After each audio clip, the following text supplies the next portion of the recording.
ज़ाहिर आपका एक बड़ा वसी तजर्बा है, मगर ये जो कुछ हो रहा है, नोट आना, कभी वेबसाइट पर आना, कभी ना आना, कभी देर से आना, कभी वेबसाइट पर आने के बाद उतार दिया जाना, फिर फुल कोर्ट के मुतालबे होना, ये आपके लिए भी अनप्रेसिडेंटेड है। और असल में अंदर की क्या कहानी है, क्या हो रहा है?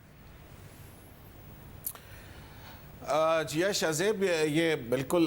जस्टिस सुमरता बंदयाल चीफ जस्टिस पाकिस्तान के दौर के अंदर अब तो ये एक मामूल बन चुकी है, जो बेंचेस की तश्कील के हवाले से और उनके ऊपर एतराज़ात के हवाले से, और शफाफियत जो है वो एक बहुत बड़ा सवाल बनता चला जा रहा है। इससे पहले भी जब याद होगा 184(3) के हवाले से हाफ़िज़ कुरान को 20 नंबर इजाफी देने का केस था, उसमें 184(3) के तहत रूल्स बनाने का जस्टिस काजी फ़ाइज़, जस्टिस अमीनुद्दीन और जस्टिस शाहिद वहीद का 2-1 का फैसला था। उसके बाद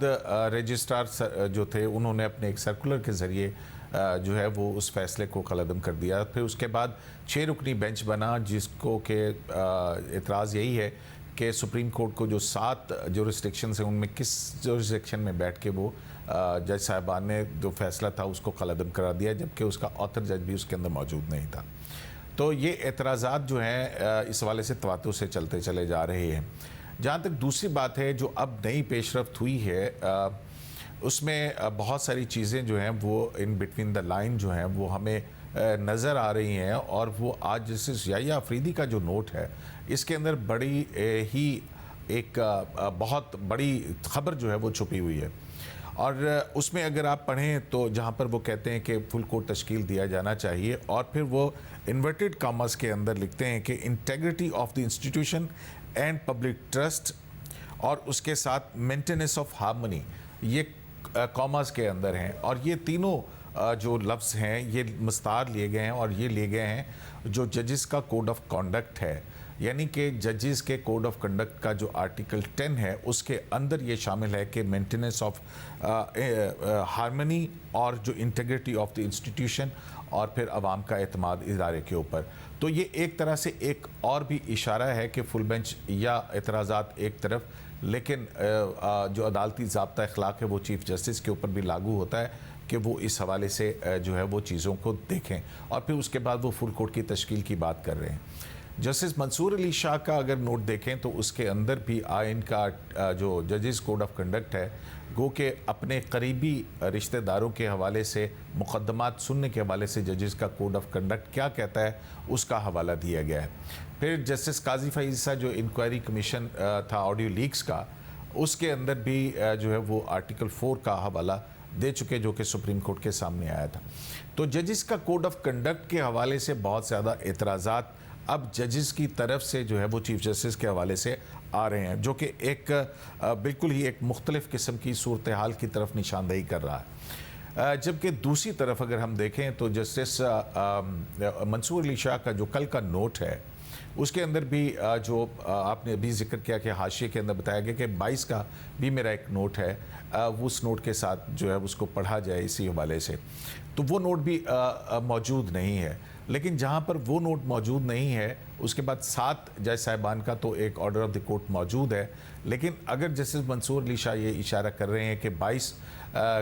की समात का भी उनका नोट है, तो इसका मतलब है कि फिर अगर जस्टिस मंसूर अली शाह ये लिख रहे हैं तो फिर बाकी जज साहिबान जो हैं वो भी इस हवाले से, जब ये बेंच 9 रुकनी था और जस्टिस काजी फ़ाइज़ और जस्टिस सरदार तारिक मसूद का जो मौक़िफ़ है उस हवाले से बाकी जज साहिबान भी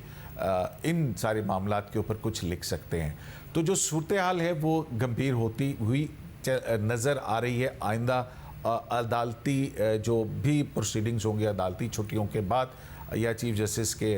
इस टेन्योर के तो ये हमें नज़र आया है कि पहले ज़ाहिर सियासी जमातें एतराज़ कर रही थी, उस दरमियान में भी हमें नज़र आया कि सीनियर जजेस भी एतराज़ कर रहे थे, और वो जजेस जो ज़ाहिर आइन की पासदारी की बात कर रहे होते हैं, पार्लियामेंट की सुप्रीमेसी की बात कर रहे होते हैं, वो मुसलसल एतराज़ात उठाते रहे। अब जबकि बेंच बना हुआ है, फिर फुल कोर्ट की बार बार बातें, और चीफ जस्टिस ने इस बात को बार बार नज़रअंदाज किया है। फुल कोर्ट बार बार मुतालबे के बावजूद भी उन्होंने नहीं बनाया है। आपको लगता है क्योंकि टाइम भी उनका बहुत कम रह गया है, कोई तवक्को की जा सकती है कि इस मसले को वो रिजॉल्व कर लें, फुल कोर्ट की तरफ चले जाएं? ये कहाँ जाता नजर आता है मामला और ये केस? देखिए, इसी के अंदर अपॉर्चुनिटी भी छुपी है। आज चीफ जस्टिस ने ये कहा है कि हम एक मुस्बत जो है ना, हमें अंदाज़े फ़िक्र जो है वो इस्तेमाल करना होगा। मुस्बत तर्ज अमल जो है वो कौमों और सोसाइटीज़ के अंदर होता है। अब देखिए कि जस्टिस काजी फ़ाइज़ ईसा का एतराज़ है प्रैक्टिस एंड प्रोसीजर के ऊपर स्टे है, और इस हवाले से जो भी बेंचेस की तश्कील है वो दुरुस्त नहीं है। अब जुलाई में उसकी समाअत होनी है। अगर वो स्टे ऑर्डर जो है वो वकेट किया जाए, और जैसा कि ये दो जज साहबान जो हैं ये कह रहे हैं, और फिर कोड ऑफ कंडक्ट का हवाला दे करके कह रहे हैं, तो फिर और जबकि ये मुकदमा जो सिविलियन का मिलिट्री ट्रायल के ख़िलाफ़ दरख्वास्तें हैं, ये मेंटेनेबिलिटी की स्टेज के ऊपर हैं। तो इसमें अगर वायरीज़ जो है वो आर्मी एक्ट के वो मुतल्लका सेक्शन की अगर देखने के हवाले से वो देखते हैं कि इसको मेंटेनेबल करार दे के, और एक सवाल देखते हैं कि इसकी आइनी हैसियत का जायज़ा लिया जा सकता है, और उसके लिए फुल कोर्ट तश्कील देते हैं उन एतराज़ात को ख़त्म करने के बाद जो कि इनके ऊपर आ रहे हैं। तो फिर चीफ जस्टिस ऑफ पाकिस्तान जो कि लैग कर रहे हैं एक ऐसी लेगेसी कि जिसकी वजह से वो याद रखे जाएं, तो वो उसके हवाले से भी एक मौका होगा, क्योंकि जो बार एसोसिएशंस हैं, जो वकला तंजीमें हैं, वो भी सिविलियंस के मिलिट्री ट्रायल के ख़िलाफ़ खड़ी हैं। तो अगर ये सारी चीज़ें होती हैं और फुल कोर्ट जो छुट्टियों के बाद बनता है, इन सवालात के ऊपर चीफ जस्टिस इन एतराज़ात की सूरत में इनको दूर करते हुए एक फुल कोर्ट तश्कील देते हैं, तो फिर उसके बाद जो भी सुप्रीम कोर्ट ऑफ पाकिस्तान का सिविलियन के कोर्ट मार्शल के हवाले से जो भी फैसला आएगा, ना सिर्फ ये कि उस फैसले की एक जो है अवामी हमायत भी होगी, सियासी जमातों की तरफ से भी और वकला की तरफ से भी, तो वो चीफ जस्टिस शायद एक अच्छी लेगेसी लेके जाएं। लेकिन अगर वो अपने इन्हीं मौक़िफ़ पर डटे रहते हैं, और जैसा कि अब तो ज़ेर गर्दिश ये भी बातें होना शुरू हो गई हैं कि शायद वो जज साहबान जो कि 22 जून को जो कुछ हुआ, जस्टिस काजी फ़ाइज़ ईसा के इस अमल के हवाले से भी जो है वो वहाँ पे चेम गोइयाँ जारी हैं कि उनके ख़िलाफ़ भी 22 जून के वो 9 रुकनी बेंच के कुछ जज साहबान जो दूसरी तरफ के हैं वो कुछ अगर लिख देते हैं, तो फिर और मज़ीद क्राइसिस जो है वो जन्म ले सकता है। तो क्राइसिस और अपॉर्चुनिटी दोनों चीफ जस्टिस के पास हैं।